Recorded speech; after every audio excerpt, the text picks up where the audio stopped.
اعوذ باللہ من الشیطان الرجیم بسم اللہ الرحمن الرحیم۔ اللہ تبارک و تعالیٰ کے نام سے شروع جو بڑا مہربان اور نہایت رحم کرنے والا ہے۔ پیارے دوستو، اللہ تبارک و تعالیٰ قرآن پاک کی سورہ بقرہ میں ارشاد فرماتا ہے، رمضان المبارک وہ برکت والا مہینہ ہے کہ جس میں لوگوں کی ہدایت اور رہنمائی کے لیے قرآن پاک نازل کیا گیا اور فیصلے کی روشن باتیں، اور تم میں سے جو کوئی رمضان المبارک کا مہینہ پائے تو اس کے روزے ضرور رکھے۔ پیارے دوستو، رمضان المبارک اللہ تبارک و تعالیٰ کا وہ برکتوں اور رحمتوں والا مہینہ ہے کہ جس مہینے کو اللہ تبارک و تعالیٰ نے اپنا مہینہ کہا ہے، جیسا کہ حضور اکرم صلی اللہ تعالیٰ علیہ وآلہ وسلم نے ارشاد فرمایا کہ شعبان المبارک میرا مہینہ ہے اور رمضان المبارک اللہ تبارک و تعالیٰ کا مہینہ ہے۔ اور رمضان المبارک کے روزے رکھنے والوں کے بارے میں اللہ تبارک و تعالیٰ کیا ارشاد فرماتا ہے؟ حدیث پاک میں آتا ہے کہ حضور اکرم صلی اللہ تعالیٰ علیہ وآلہ وسلم نے ارشاد فرمایا کہ اللہ تبارک و تعالیٰ ارشاد فرماتا ہے کہ روزہ میرے لیے ہے اور میں ہی اس کی جزا دوں گا۔ اور بعض روایات میں آتا ہے کہ اللہ تبارک و تعالیٰ ارشاد فرماتا ہے کہ روزہ میرے لیے ہے اور میں خود ہی اس کی جزا ہوں، یعنی جو اللہ تبارک و تعالیٰ کی رضا کے لیے روزے رکھتا ہے تو وہ اللہ تبارک و تعالیٰ کی ذات کو پا لیتا ہے، جو کہ انسان کی زندگی کا حقیقی مقصد ہے۔ پیارے دوستو، آج کی اس ویڈیو میں ہم آپ کو بتائیں گے کہ جب رمضان المبارک کا پہلا دن شروع ہوتا ہے تو رمضان المبارک کے پہلے دن میں کیا ہوتا ہے، اور رمضان المبارک کے دن شروع ہوتے ہی جنت کی حوریں اللہ تبارک و تعالیٰ کی بارگاہ میں کیا عرض کرتی ہیں، اور رمضان المبارک کے اس مقدس مہینے کے اندر اللہ تبارک و تعالیٰ امت محمدیہ کو وہ کون سی 5 خاص قسم کی چیزیں عطا فرماتا ہے کہ جو حضور اکرم صلی اللہ تعالیٰ علیہ وآلہ وسلم کی امت سے پہلے کسی بھی امت کو نہیں عطا کی گئی۔ اور رمضان المبارک کے شروع ہوتے ہی شیطان کے ساتھ کیا کیا جاتا ہے اور شیاطین کو کہاں پر قید کیا جاتا ہے، اور اس مقدس مہینے کے اندر اللہ تبارک و تعالیٰ اپنے گناہ گار بندوں کو کتنا اجر و ثواب عطا فرماتا ہے۔ پیارے دوستو، ان تمام تر سوالات کے جوابات قرآن و حدیث کی روشنی میں آج کی اس ویڈیو میں ہم آپ کو بتائیں گے، لہٰذا آپ سے گزارش ہے کہ ہماری اس ویڈیو کو اینڈ تک ضرور دیکھیے گا۔ پیارے دوستو، حضور اکرم صلی اللہ تعالیٰ علیہ وآلہ وسلم نے ارشاد فرمایا کہ اگر تمہیں معلوم ہو جائے کہ رمضان المبارک کیا ہے اور رمضان المبارک کی کیا فضیلت ہے تو تم لوگ یہ تمنا کرو کہ پورا سال ہی رمضان المبارک رہے۔ حضرت عبداللہ ابن مسعود رضی اللہ تعالی عنہ سے روایت ہے کہ حضور اکرم صلی اللہ تعالی علیہ وآلہ وسلم نے ارشاد فرمایا کہ بے شک جنت کو سال کے شروع سے لے کر رمضان تک سجایا جاتا ہے، اور حضور اکرم صلی اللہ تعالی علیہ وآلہ وسلم نے ارشاد فرمایا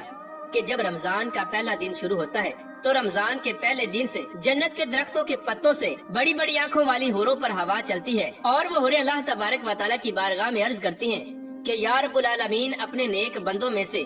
ایسے بندوں کو ہمارا شوہر بنا کہ جن کو دیکھ کر ہماری آنکھیں ٹھنڈی ہوں، اور جب وہ ہمیں دیکھیں تو ان کی آنکھیں ٹھنڈی ہوں۔ پیارے دوستو، اس حدیث پاک سے اندازہ لگائے کہ اللہ تبارک و تعالیٰ اپنے روزے دار بندوں کو کس قدر مقام عطا فرمائے گا کہ جنت کی حوریں ان کو اپنا شوہر بنانے کے لیے دعا کر رہی ہیں۔ پیارے دوستو، بخاری شریف میں آتا ہے کہ حضرت ابو ہریرہ رضی اللہ تعالی عنہ سے روایت ہے کہ حضور اکرم صلی اللہ تعالی علیہ وآلہ وسلم نے ارشاد فرمایا کہ جب رمضان المبارک کا مہینہ آتا ہے تو آسمان کے دروازے کھول دیے جاتے ہیں، اور بعض روایات کے مطابق جنت کے دروازے کھول دیے جاتے ہیں اور جہنم کے دروازے بند کر دیے جاتے ہیں، اور شیاطین کو زنجیروں کے ساتھ جکڑ دیا جاتا ہے۔ پیارے دوستو، تفسیر در منصور اور دیگر احادیث کی کتابوں میں منقول ہے کہ جب رمضان المبارک کی پہلی رات آتی ہے تو اللہ تبارک و تعالیٰ ارشاد فرماتا ہے کہ اے جنت کے دروغہ رضوان، جنت کے دروازے کھول دو، اور اے جہنم کے دروغہ مالک، امت محمدیہ کے روزے داروں کے لیے جہنم کے دروازے بند کر دو۔ اور اللہ تبارک و تعالیٰ حضرت جبرائیل علیہ السلام سے ارشاد فرماتا ہے کہ اے جبرائیل علیہ السلام، زمین پر اترو اور شیاطین کو قید کر دو، اور ان شیاطین کو توق اور ہتھ کڑیوں کے ساتھ جکڑ کر سمندر کے اندر پھینک دو، تاکہ یہ شیاطین میرے محبوب کی امت کے روزے داروں کے روزوں میں فساد نہ پھیلا سکیں اور ان کی عبادت میں خلل نہ پیدا کریں۔ پیارے دوستو، جب رمضان المبارک کا مہینہ شروع ہوتا ہے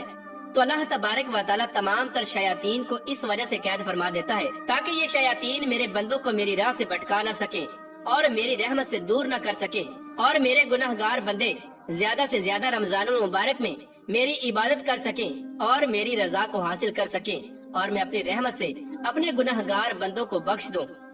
پیارے دوستو، بات کرتے ہیں ان 5 خاص انعامات کی اور ان 5 خاص چیزوں کی کہ جو اللہ تبارک و تعالیٰ نے صرف اور صرف امت محمدیہ کو عطا فرمائی ہیں۔ امت محمدیہ سے پہلے کسی بھی نبی کی امت کو یہ 5 خاص قسم کی چیزیں عطا نہیں کی گئیں، جیسا کہ حضور اکرم صلی اللہ تعالی علیہ وآلہ وسلم نے ارشاد فرمایا کہ میری امت کو ماہ رمضان میں 5 چیزیں ایسی عطا کی گئی جو مجھ سے پہلے کسی بھی نبی کو نہ ملی۔ نمبر 1 کہ جب رمضان المبارک کی پہلی رات ہوتی ہے تو اللہ تبارک و تعالیٰ ان کی طرف نظر رحمت فرماتا ہے،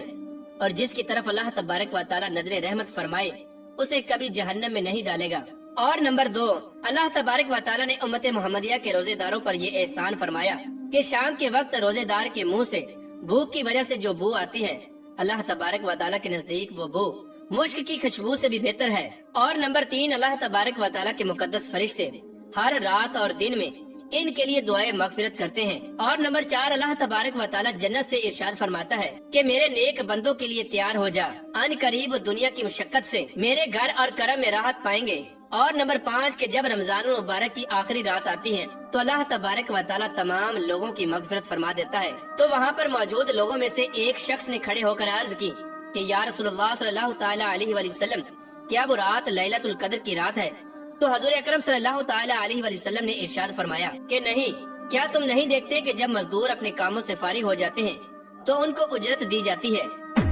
حضور اکرم صلی اللہ تعالیٰ علیہ وآلہ وسلم نے ارشاد فرمایا کہ جب رمضان کی پہلی رات آتی ہے تو اللہ تبارک و تعالیٰ اپنی مخلوق کی طرف نظر فرماتا ہے، اور جب اللہ تبارک و تعالیٰ کسی بندے کی طرف نظر فرمائے تو اسے کبھی عذاب نہ دے گا۔ اور رمضان المبارک کے ہر دن کے اندر اللہ تبارک و تعالیٰ 10 لاکھ لوگوں کو جہنم سے آزادی عطا فرماتا ہے۔ اور جب رمضان المبارک کی 29ویں رات آتی ہے تو پورے مہینے کے اندر اللہ تبارک و تعالیٰ نے جتنے لوگوں کو جہنم سے آزادی عطا فرمائی ہوتی ہے ان تمام لوگوں کے برابر اللہ تبارک و تعالیٰ اس رات کے اندر گناہ گار لوگوں کی بخشش فرماتا ہے۔ اور جب عید الفطر کی رات آتی ہے تو فرشتے خوشی کرتے ہیں اور اللہ تبارک و تعالیٰ اپنے نور کی خاص تجلی فرماتا ہے۔